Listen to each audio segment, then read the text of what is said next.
Sports this morning on Channels TV. You can be part of the program. Yes, you can, and it's so much fun when you are involved. You can talk to us on Twitter, Channels_Sports, Facebook, Channels Life in Sports, Action Part, all this. So much to talk about. Let's move on with the show now. Toby Emmanuel joins us on the program. Toby, good to have you on the show.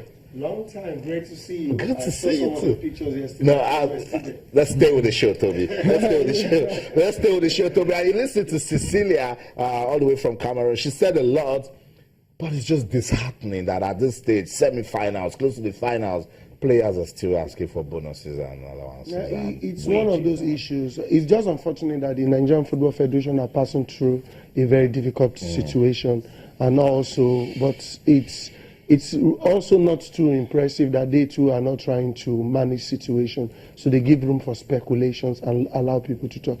The Super Falcons have said on this program on several occasions that we are not regarded as one of the national team. They are just being treated as if they are just there. They are the most successful team in Nigeria. Yeah. In Africa, they've won the Nations Cup 8 times. The last time they won the Nations Cup in 2014. Till date, the federal government have not rewarded this team. Oh my God. The federal government, not even the NFF now, the federal government has not rewarded this team. Keep saying it. They say they will see them till they went to the World Cup last year in Canada. They are back. The good thing is that we're having good new technical crew. We're having good players also trying to just play for the love of the country. But whether you like it or not, they are Nigerians. They have Nigerian bloods in there. They always feel somehow at a stage in the competition, just like the story we heard last week that they were ready to down to. I just pray that the NFF try to manage the situation and don't allow what happened in one of the editions in South Africa when they won the tournament and they refused to come home because their allowances are being owed. So the NFF are trying to manage the situation, trying to see how they can come into it. And the sport minister also issued a press release yesterday that they are trying to see how they could raise funds for them. It's a good thing, but we should not make them to look as if they are second-class citizens. Okay. Very deep. Very deep. It is. It is. Well, let's just try and go and focus on the match now itself. Yeah. Nigeria, South Africa. Right. In 2012, they beat Nigeria. Still very fresh in my memory. I can still remember that game.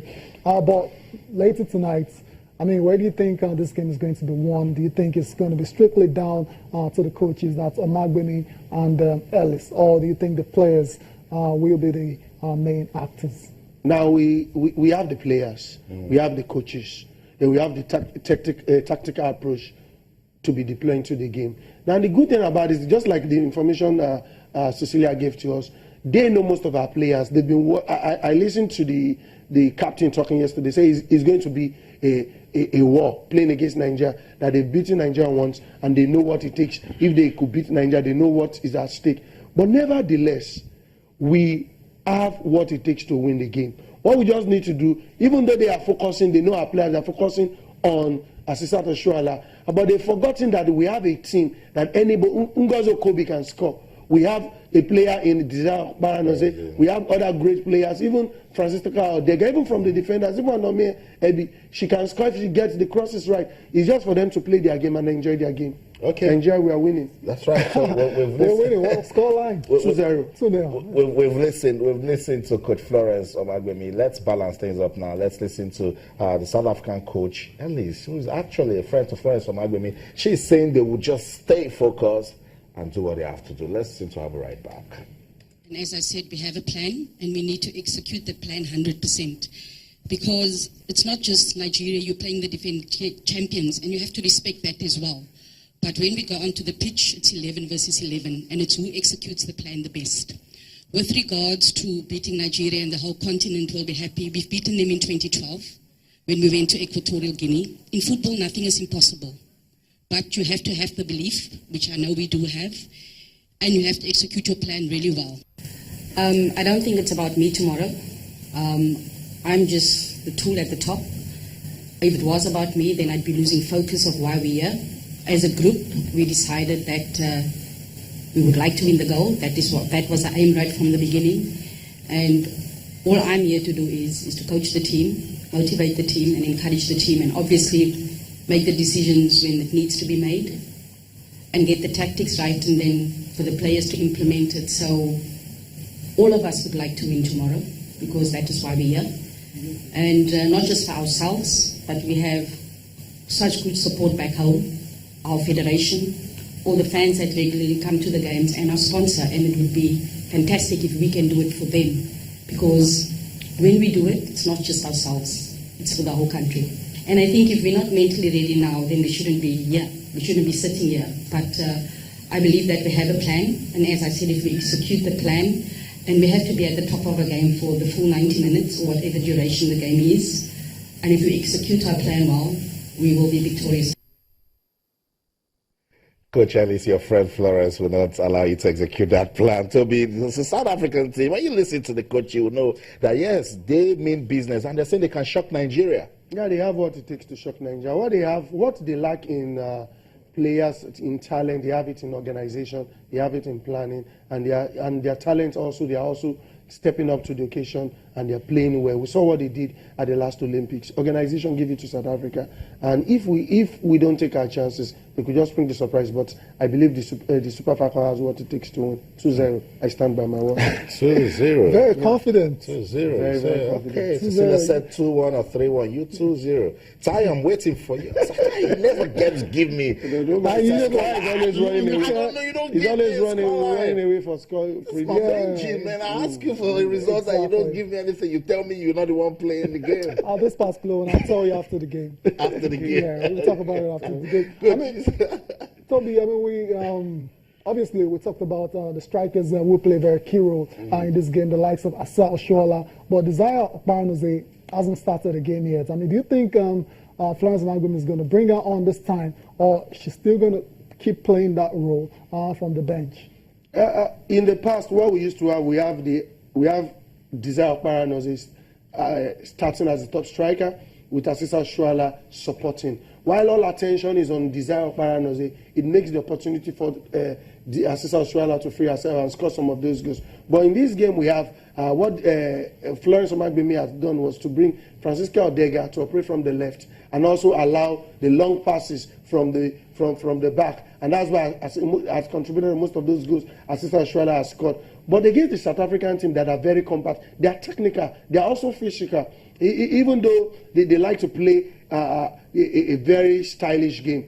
In the midfield, the battle is going to be in the midfield, and that's where the experience of Ngozi Okobi comes in. Now, if he decides to play Asisa Oshoala, then everybody from the midfield, even from the defense, work for Asisa Oshoala, and she gets the goal. But if she doesn't get the goal, you can have a Desire Okparanosey who stands as a decoy, who also is very strong, physical, and she can bully her way into their defense box, yeah, and also get the goals. If she's not even scoring, she's distracting, just like what we used to have in the past with Rashidi Yekini and Samson Siasia, or Kachi with Siasia, with Yekini, or we have even Mutu Adepoju with Yekini. So what we have in the team now, we have talent in the team. Now utilizing them is another thing. Let's see what Omagbemi brings out. I'll definitely win in all totality.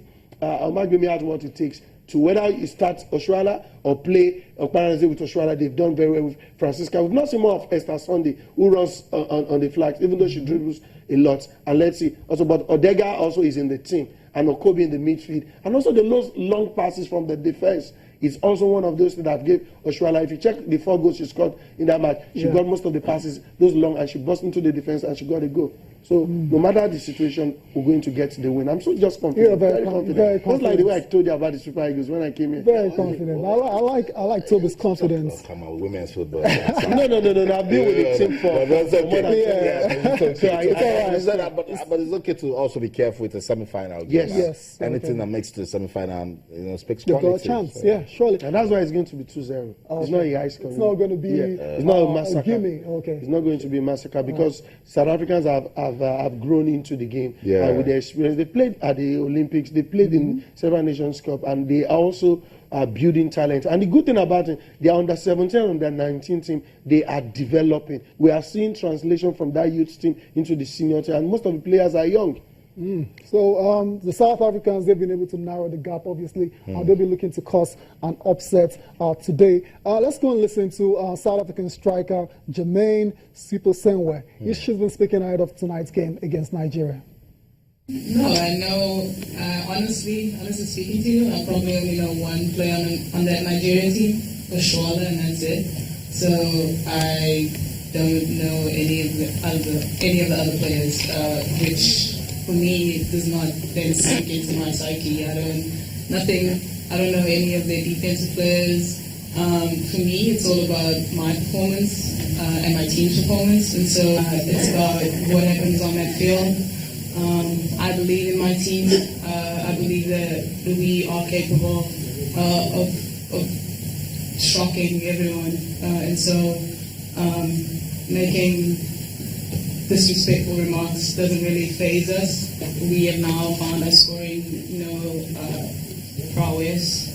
We kind of struggled a little bit in the beginning, but we knew that we had the ability to score goals, and that's what we showed in the Egypt game. I think it definitely helped our confidence, knowing that we can score. It's not that we can't get goals, but it also helps us to not just as a team but individually. I mean, sometimes, as forwards, you kind of lose a little confidence when you don't score goals for your team, and so it just helps all of our offensive players going into this next match, knowing that they have the ability to score goals, and that we can win matches off the goals we score. We're not going into this game for a tie. We're going into this game wanting to win, and it's we have to score to win. And so now the players know that they have the ability. We have our confidence back, and it gives us a lot of momentum going into the next match against Nigeria.